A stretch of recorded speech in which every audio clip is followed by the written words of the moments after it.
Thank you so much for joining me on the Danni Vee Show today. I hope you're leaving this episode feeling inspired and empowered. My goal is always to bring you elegant insights with a bold impact. If you enjoyed our conversation, I invite you to subscribe to the show and leave a quick review. Your feedback not only means the world to me. Welcome back to the Danni Vee Show. It is such a privilege to have you back here and really start diving into some of the work that I've been doing with leaders for such a long time now. In my work with leaders and business owners, confidence is one of the most misunderstood concepts I see. You see, it's often treated like a personality trait, something you either have or you don't, or worse, something you're supposed to have or supposed to perform. Be louder, be bolder, take up more space. But that's not what confidence is. That's behavior.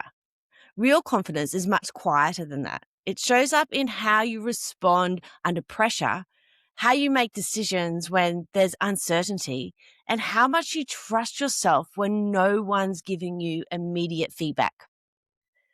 From a neuroscience perspective, confidence is less about belief and more about regulation. Your nervous system is constantly scanning for safety. It's not just physical safety, but social and emotional safety. And when it senses threat, judgment, rejection, conflict, or high stakes, it shifts into protection mode. This is when clarity disappears. So not because you're incapable, but because your system is trying to keep you safe. So this is why so many capable leaders suddenly find themselves over-explaining, second-guessing decisions, or hesitating in moments that actually matter. On the outside, it looks like confidence is the issue. Internally, it's a nervous system doing exactly what it is designed to do. I see this a lot with high-performing women in leadership. They're competent, experienced, often the person who others rely on. And yet, internally, they're carrying a constant level of vigilance, managing perception, holding responsibility, and anticipating outcomes. That ongoing cognitive and emotional load trains the brain to stay alert rather than settled. And you can't access confidence from a system that's permanently on edge. This is where a lot of traditional mindset work misses the mark. You can know all the right thoughts, have all the insight in the world, and still feel shaky when the pressure's on. Trust me, I was in this cycle of mindset work for such a long time. Yes, mindset is such an important factor to be a great leader, a great business owner, and entrepreneur. If you don't understand, though, what it means to regulate your nervous system, you're never going to reach that optimum mindset strength. Because you can't outthink a dysregulated nervous system. Behavior doesn't lead under pressure.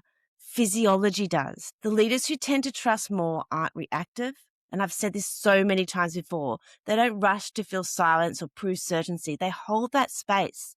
They respond thoughtfully, even when things don't go to plan. That steadiness isn't charisma, it's regulation. And here's the part that often lands uncomfortably for so many of my clients.